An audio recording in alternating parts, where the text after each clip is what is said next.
If you're starting an Escalation or slow grow league for Warhammer the Old World and want to play the Dark Elves, this is the video for you. This video will take you step by step through the list building process as well as justifications for why I took things that I did, ultimately ending in the goal of a well-rounded, fluffy Escalation list for Dark Elves. But first, as always, I want to go over how I structure each list. Starting at 500 points and then growing by 500 point increments, we will eventually get to a 2000 point list, which is pretty common for a standard Escalation or slow grow league. Once a unit is added to a list, it cannot be removed from future lists.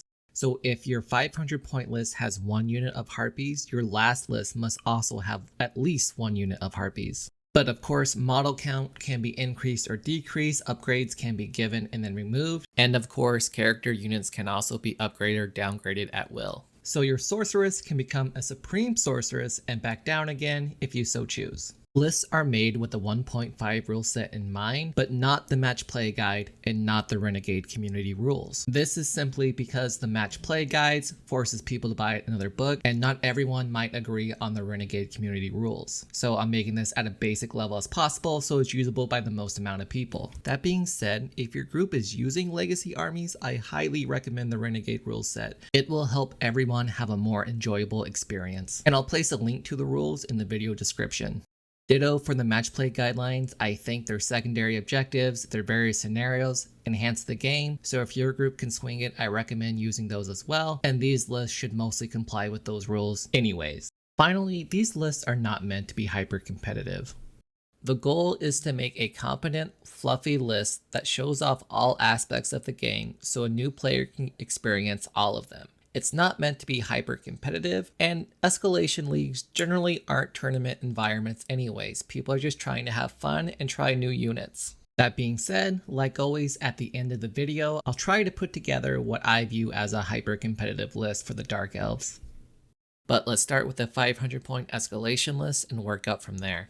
At 500 points, I'm putting a bare minimum into my characters and hoping instead to be carried by my units, which is the dominant philosophy for all low-level lists across all factions, so I'm just taking a mage on foot. I am, however, paying a little extra to make her mage level 2, and that is because I want to take demonology as a lore of magic, and demonology does have a higher average casting value than say battle magic, so that extra level will go a long ways.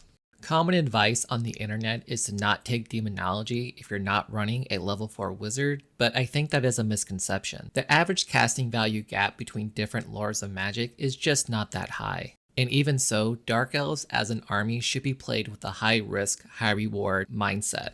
They are, by nature, a glass cannon army that needs to be on the offensive. Plus it just fits. The lore era where Dark Elves saw chaos as a tool to their own ambitions was the best lore era of the Dark Elves. Dread Spears are going to make up the heart of our core at lower level lists, and we want to use them as an anvil. In the old world, all elves have a natural toughness of 3, which makes them not great at being infantry, or at least defensive infantry. But our Dread Spears are going to perform the role the best because they are cheaper compared to, say, your Blackguard or your Executioners. And the ability to take Thrusting Spears is a nice little bonus that will help you make a few more attacks each turn. But don't expect miracles from them if you can't follow up with some supporting units. Dark Riders and Harpies make up the rest of this 500 point list, and for our purposes in Escalation, they're going to play a very similar role. They can be used to attack vulnerable enemy units, such as their artillery pieces. They can be used to help with combo charges for harassment, but most importantly, they can help screen your more important units as our lists get bigger. If you ever plan to play Dark Elves competitively, you're going to want a lot of Dark Riders because they are by far your best core unit. This is a pretty simple and straightforward list, but generally all 500 point lists are. It's really at 1000 points things start to get a lot more interesting. At 1000 points, we're going to add a Dreadlord and put him on a cold one. With Dark Elves currently in legacy status, this model is really hard to get a hold of. You might be better off just kit bashing one from your regular cold one knights. But it is worth getting because at lower point levels, this is the only way to go. And nearly every list you make as Dark Elves will have cold one knights, so if you get your hand on the model, it can function as your Dread Knight in the future, so it'll never be wasted. Our sorceress remains unchanged from our previous list, and while there is room to run her with your Dread Spears, I recommend running her solo for maximum flexibility on spellcasting. Our dread spears remain the same, we just add a few more models because we now have the room for them. But with our Dark Riders, we're adding Fire and Flee, which is a tremendously powerful special rule. If you are new to the old world and this Dark Elves army will be your first, make sure you understand this special rule. It is a big part of what makes Dark Riders a great unit, and is what allows you to whittle down your opponent's infantry without taking damage yourself. The majority of your killing power from this list and most lists is going to come from your special units. Cold One Knights are objectively the best unit in the Dark Elf book, but they do have a major downside in stupidity. Failing this test at the wrong time can absolutely swing the game out of your reach. But at least they have a high leadership to start with, and we're adding a Dreadlord to make that even higher. In the future, we'll add a banner to make failing stupidity even rarer, but for now, trust your dice and pick your favorite deity and hope for the best. In an ideal scenario, your Cold One Knights would always be charging, so try to target units that you think they can break. They are less valuable in sustained combat, so try to avoid elite infantry unless you can get a combo charge off, and always be mindful of their stupidity. Try to not leave them in a position where they're completely vulnerable if they fail the test. Witch Elves are the last new unit we're adding to this list, and definitely one of the funnest Dark Elves have to offer. Just like your Cold One Knights, they are very powerful on the charge. And just like your Cold One Knights, they have one huge drawback you have to manage. Because they have Frenzy, you need to be very careful about where you place them, because if they can make a charge, they have to attempt the charge. And while they can put out an insane amount of wounds, they cannot take a hit themselves. They basically have no defense. A lot of people run Witch Elves on the flank so they can help out with combo charges and really tear through opponents, but this also makes them more vulnerable to being baited out with Frenzy. I like to hide them near the center of my line where I can more easily choose my charges and protect them from missile units, because they are also very vulnerable to being shot off the board. As far as units to target with your Witch Elves, try to avoid things with a 2+ save and try to avoid things that can stand and shoot. They can tear through most everything else, especially after you embed your Death Hag, which is one of our main additions at 1500 points. At this point, you probably have a rough understanding of how Dark Elves are always going to play. They can put out a significant amount of wounds, but they do have some downsides you have to manage. And a lot of the nuance in building Dark Elves lists is how you manage those. At 1500 points, we're adding the pendant to our Dreadlord, which for a very reasonable cost will make him highly durable. And we give a Pegasus to our Sorceress, which will help keep her out of combat and help us position her where we need her to be for either dispels or spellcasting. For a new character, we're adding the Death Hag, and at 125 points with her rune and with the weapon, she is highly efficient. She reminds me a lot of the Blender Vampire Lords if you're familiar with the old versions of Warhammer Fantasy, although clearly not as sexy. Embed her with your Witch Elves and watch them tear through everything.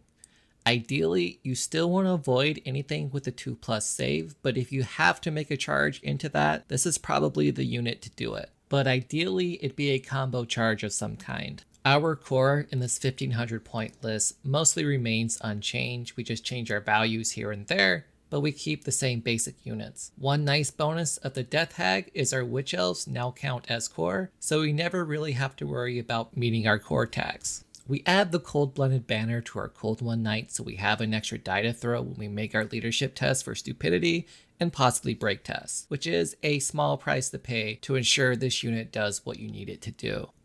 The last new thing we're adding is a Reaper Bolt Thrower, so we can get a taste of artillery in this list. The nice thing about Elven artillery is it's flexible. You have a bolt shot focus at infantry, and you have a bolt shot focus more at characters or monsters. But given that the majority of your army already excels at taking out light infantry, I would focus this bolt thrower on heavily armored targets or monsters. And that's our list at 1500 points. We have to make use of our strong characters and our very offensive units. We cannot take a lot of counter punches, so it's important to be hyper aggressive. Ideally, in mine, a game is never ideal. You would be the one making the charge always. If you want to play an army that takes the charge, play dwarves. Moving on to our 2000 point list, I make quite a few sacrifices to the core to help boost up our heroes, but hopefully they will see us through. We put our Dreadlord on a black dragon, both because even after the 1.5 update, it is insanely strong, but it also makes for a great centerpiece and goal unit for you to paint for your Escalation League. We also give him a Sword of Might, which is a decent magic weapon, not the worst, not the best, but I was able to squeeze it in for a low point amount. You know your local meta better than I do. If you feel like your opponents are going to go very hard on their generals and min-max them, exchange out the Sword of Might for a Dragon Slaying Sword, and then downgrade your Death Hag back to the Headsman's Axe. We bump up the Mage to level 3 to help both with her casting values, but more importantly to make her more reliable as a dispel. And we ditch the Tome just for a lack of room and points. We upgrade the Death Hag, so now she has the Ogre Blade for obvious reasons. Even after the point boost, it's still the best weapon in the game. We lose a little bit of our staying power with our Dark Elf warriors, and we're also getting rid of thrusting spears just so we can fit other more important things. At this point, this unit is only an anvil and nothing more, and keep in mind it's not going to last very long. We add another unit of Harpies just because now more than ever we're very reliant on both our Witch Elves and our Cold One Knights, and we want to make sure they get their charge off, so we need these units to screen, and they're cheap and fairly mobile.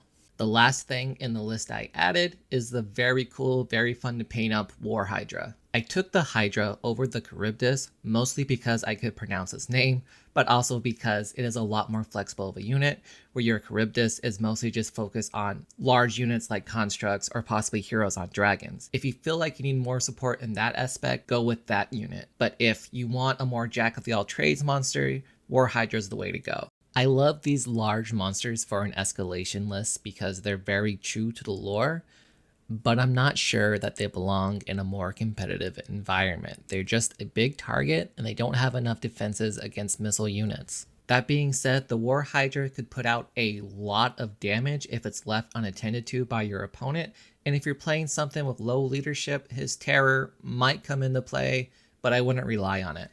If this beast can survive for a few rounds and focus fire on itself rather than your Witch Elves, rather than your Cold One Knights or your Dreadlord, it's a net win for you. Building this escalation guide for Dark Elves was actually quite a challenge, just because they have so many unit options that people want to see that I just couldn't fit into this list.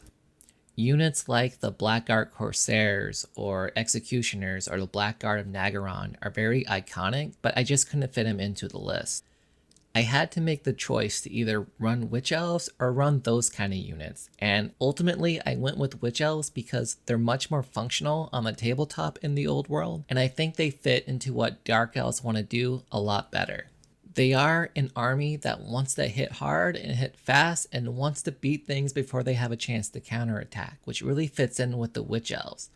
Blackguard of Nagaron are a defensive unit in an army that really doesn't have defensive units, and so they're hard to make work. But if you wanted to throw them in because they're fun or just for lore reasons, you can ditch the War Hydra, the extra Harpies, and tone your heroes back down, and then you should be able to fit a unit of 20 or so. But the list as is should be fairly competitive in an escalation environment without going over the line, and give you plenty of chances to build fun units and show off some painting skills. A highly competitive list, however, will look quite a bit different, and I want to show you what I think that looks like.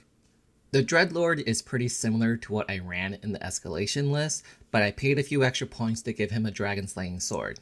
The Monster Slayer special rule makes him very strong against other generals mounted to dragons or other large creatures. You can basically use this model to hunt them down. The Mage is pretty similar to what we ran before as well, but I paid extra to give her the Tome for increased flexibility at half the cost of just making her a level 4 wizard.